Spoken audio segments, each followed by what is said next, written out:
Hey, this is Rachel and you are listening to Driving with Jugtown. Today's episode is a bit of a throwback because I tend to interview people when I can, and when I actually end up editing them, tends to be in the long distant future. So you are listening to an interview with Tonya Grissinger from back in October of 2018.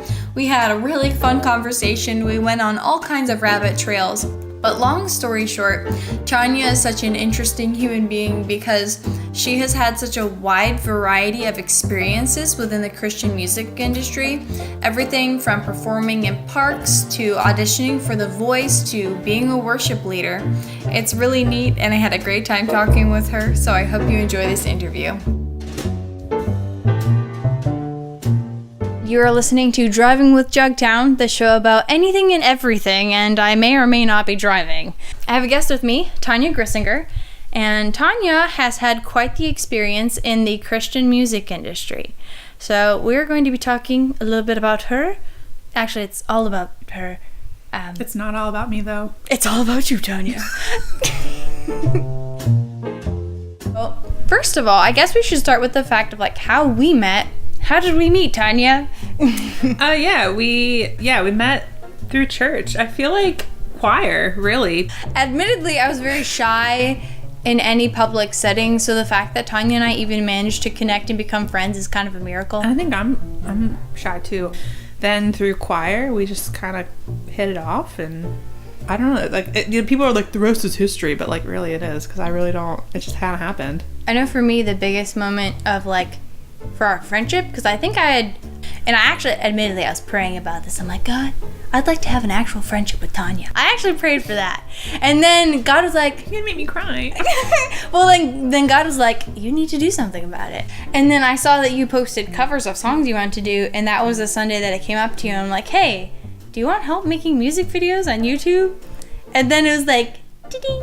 I think it was cool that we were able to do what we love and together. And I kind of thought, after you approached me about that, I thought, this is so awesome. Rachel loves music, but she also loves filming. And I don't really know how to record or videos. And I'm making super amateur videos, but she wants to learn how to, have a way to grow and get better at videoing. And I want to be able to get better and be able to post some quality videos. And so it just kind of it was a symbiotic relationship. I was gonna say a God thing. I mean, that too, but symbiotic relationship. I think it's I don't know if that's the word. Dude, that's sci-fi where an alien creature morphs with a human creature and they become a single thing. I mean, I don't know which one of us is the alien, but I'm gonna put. Well, that's up I think for it debate. Changes. Actually, the alien is Dr. What? The alien is Dr. What? Oh my goodness. Does that make Jesse the alien? Jesse is the alien because he's the doctor. Will he be happy that he made this podcast? Yes. If you haven't noticed, at least I feel like we get so excited around each other that we end up interrupting each other. So this podcast and editing could be very interesting. But it works. So, Tonya. Yes, Rachel. I'm holding coffee. This is formal. It is formal. We have coffee, guys. We need to actually get to talking about what we're talking about. How did this whole love of music start, and what did it look like?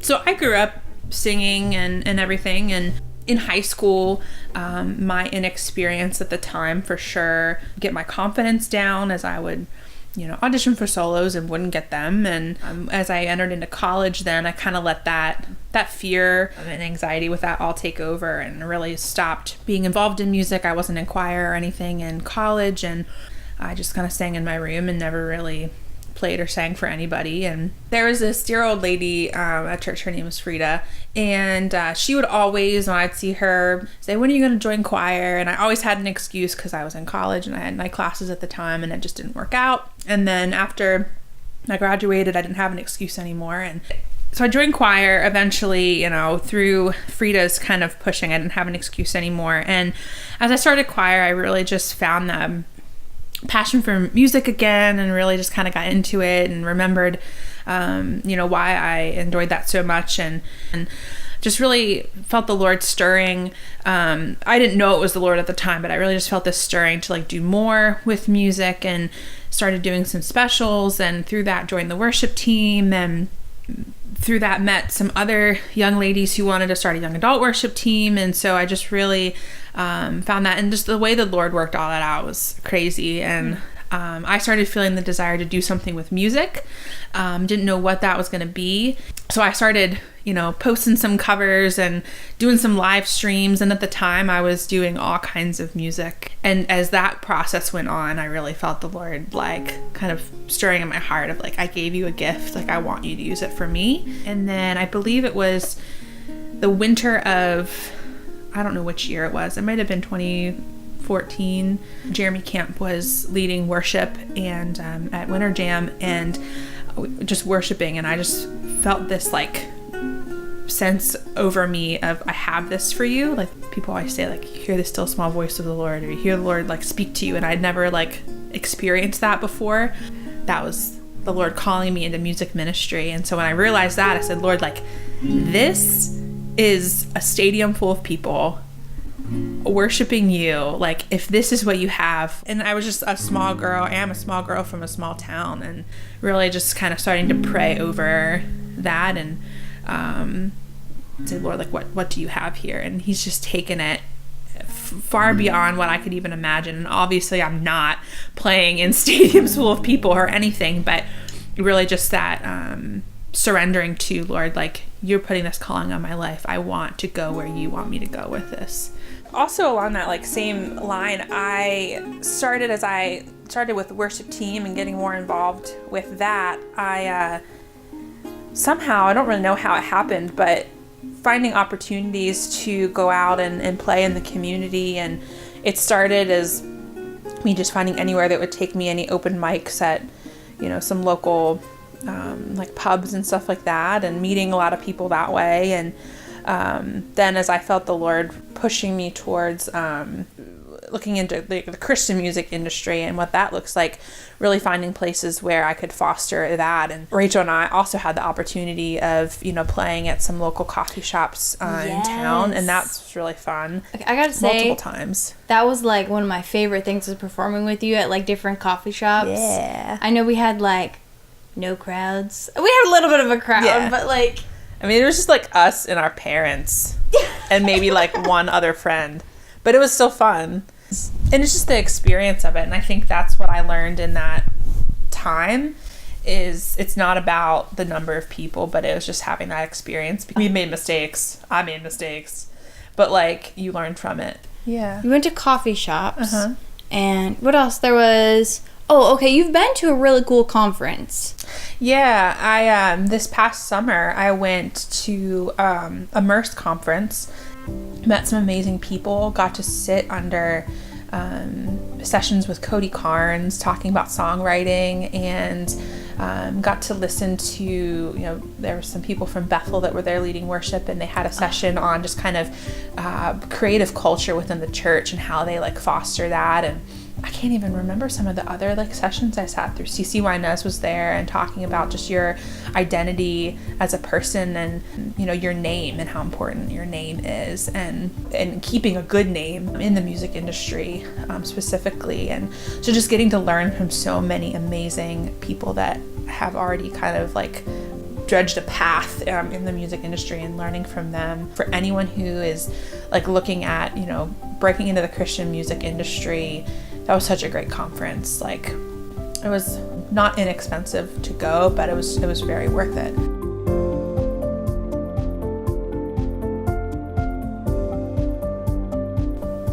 I can't think of anything else, Tonya, but I feel like there's something that I didn't hit yet, or we didn't talk about yet, that's like missing. Oh my God, to like promote some cool concerts. Yes. Our church typically, you go to a different church now, and we'll get to that too. The church that we're going to typically brought in gospel groups. So it was really neat because Tonya went in and started bridging the gap into other music artists. Could I be like selfishly, it's because I wanted to meet them.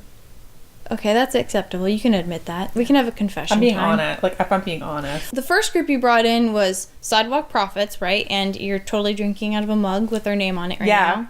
I'm also not sponsored, but, like, I'm not sponsored by any of these people. But she will accept cash if you will wire it. Sup, Cho? Sidewalk Prophets, and then, okay, y'all, I have to say, like, I am so thankful that Tonya brought in this next group because they're, like, my favorite and they're her favorite. But she brought in, I had nothing to do with it. I mean, you showed up. I showed up. I did. Dude, if I didn't show up to an I Am They concert, something's wrong. That was, like, anticlimactic. We, like, built it up and then we just, like, threw the name in there. I'm sorry, that was my fault. We had I Am They. Slipped that in earlier. Let me just brag on I Am They for a second. They're getting up their name. They're growing in number. Is similar to Ren Collective in the sense that it's fun-natured and vibrant, lively, but so yes, worshipful. So worshipful. We don't have a whole lot of time, but like, what was the biggest challenge and the biggest joy with bridging the gap between a local church and bigger named artists? I think it was just learning the process. Like, I knew nothing about the process, and I think a lot of people, and I do look back to thinking I probably bit off more than I could chew in regards to, like, starting with Sidewalk Prophets. I mean, that was a lot. That was a lot. Like, they brought a lot of people. There was like 18 people that came with them. That was just really cool. And I think the biggest, like, thing was, like I said, just like learning that process and learning how it all worked and seeing how many people were involved and how many people we needed to have involved, and just the Lord worked it all out. Like, it was crazy, and I think people thought I was crazy. You might have been. I might have been a little crazy. But, like, yeah, I think people, some people thought that, like I said, like, I was biting off more than I could chew, but, like, I didn't know any different because that was the first one. So, like, you had nothing to everything compare based to. off of that, and I think that made the second concert so much easier because I was like, oh, I haven't heard from anyone for like 4 weeks, but so I guess they're gonna still show up. Like, I guess they're gonna still come, and they did. Yeah. It all worked out. It's great. Yeah, and I think also too, like, introducing people to a band they may not have known. Like, I think there were some people at the church that, like, didn't know of Sidewalk Prophets or didn't know of I Am They, but, like, being that, like, oh, dude, they're amazing. Mm-hmm. Like, they're worth it. Like, it was worth all of the work. And I remember when Sidewalk Prophets, their concert started, my mom came over and, like, put her arm around me and was like, I just wanted to be here for your, like, first concert. And I just, like, was standing back and going, like, kind of like a Steve Urkel moment, like, did I do that? Like, we did this, and all this planning and preparation, like, it culminated on this, like, one night, and being able to say, like, we planned and prepped all of this, and now this band is getting to come and spread the message of the gospel to people. And I think, especially these concerts, I think it's not as much as, I feel like it does reach the lost in some ways, but just encouraging the family and encouraging the body of Christ. If you ask a lot of them, like, they would say the same thing. It's not about me. It's about what the Lord is able to do through our gifts and the avenues and the platforms that he's given us. But just really encouraging the body of Christ. I think it's great to be able to be a part of that. And getting to meet them is pretty cool too. Like, all those guys, I thought, like, initially that I would get to, like, hang out. I was like, I'm gonna be, like, hang out with Sidewalk Prophets all day long. Like, just gonna, like, talking. Instead, you were, like, running around like a crazy but even person. In the connections that I did make with them, a funny story, like, they came off the bus and Dave, their lead singer, was coming in and trying to find where catering was and the food, and I saw him walking towards the kitchen, and I was like, can I help you? And he's like, oh, I'm trying to find catering. And I was like, okay, like, I could take you over to where the food is. And so we're, like, walking over, and he's like, my name's Dave. Like, in my head, I'm like, yeah, I know that. And I was like, oh, but the words that came out of my mouth were like, oh yeah, like, trying to play it cool, like, I'm cool. And I was like, my name's Tonya.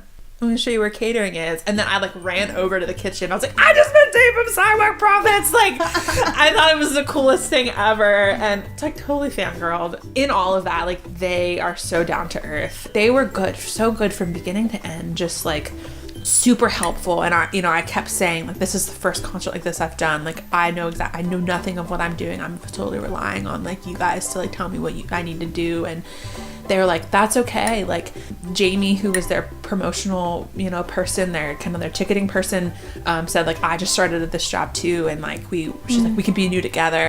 Well, and I guess in addition to that too, like I had made this sign.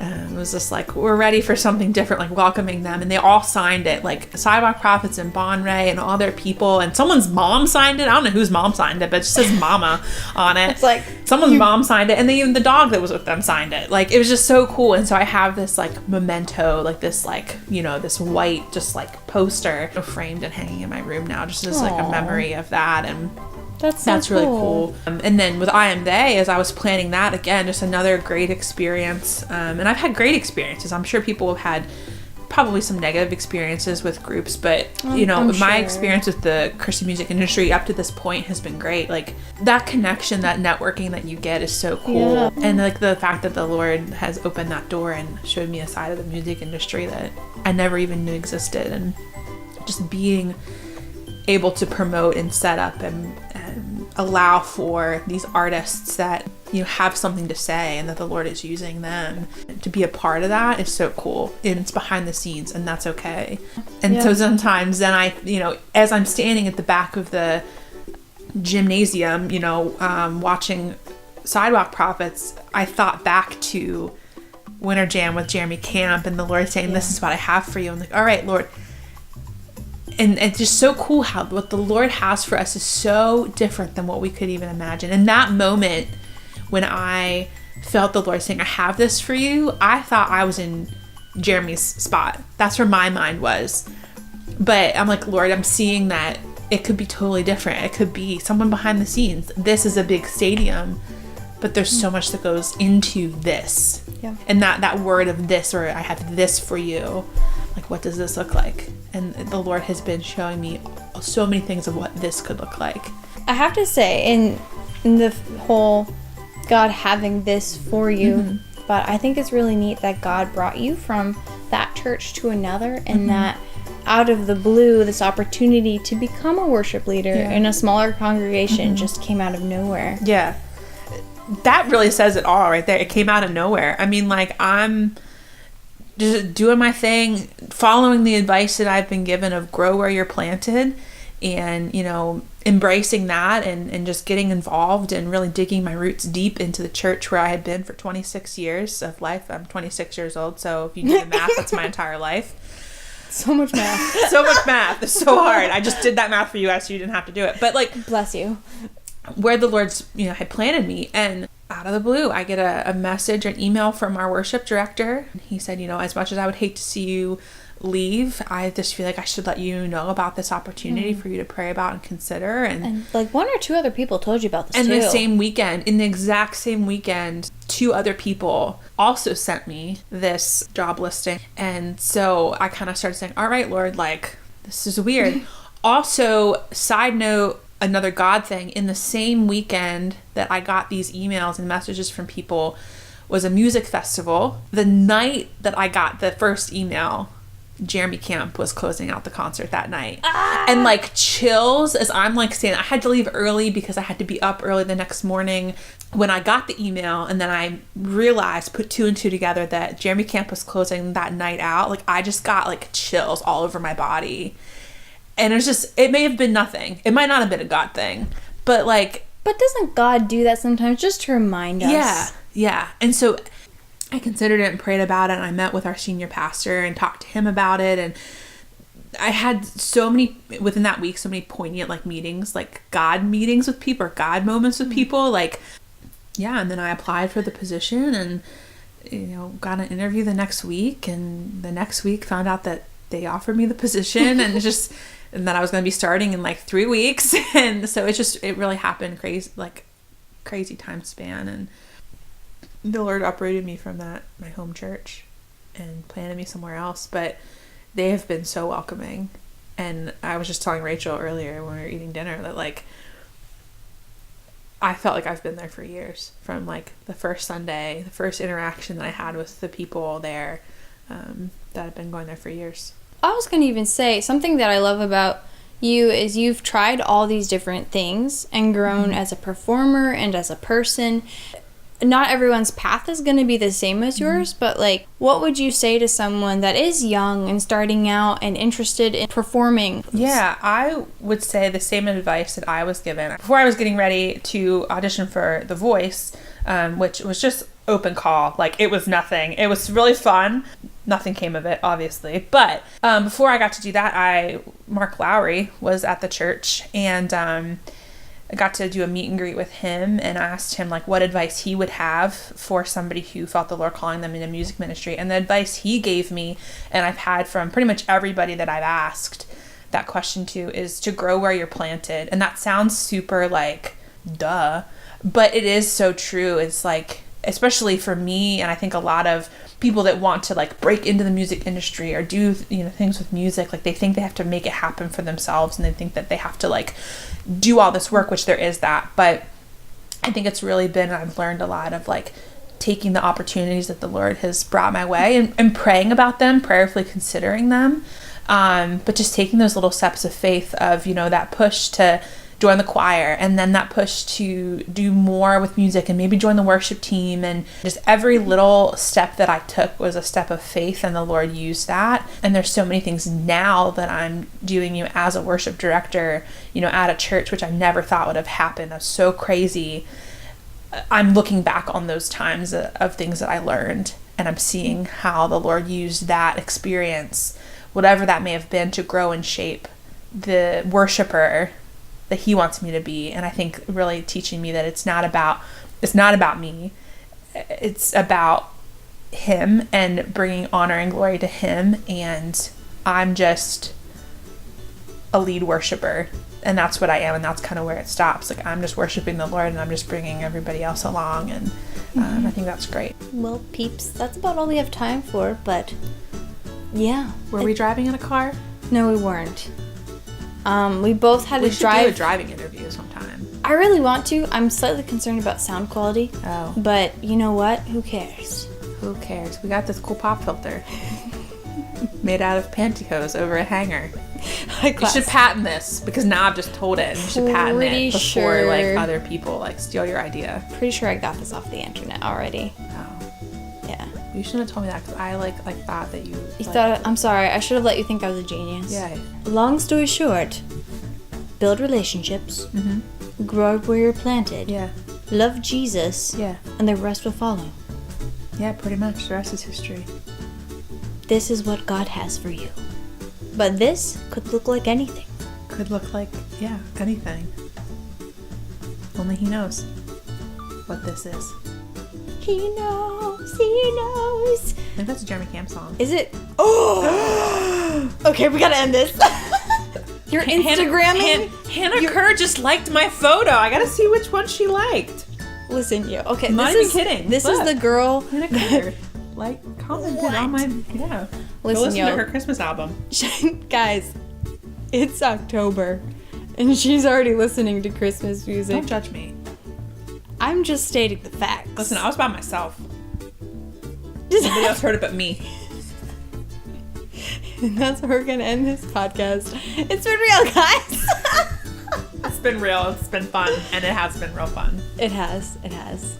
See you on the flip side. Bye. Bye.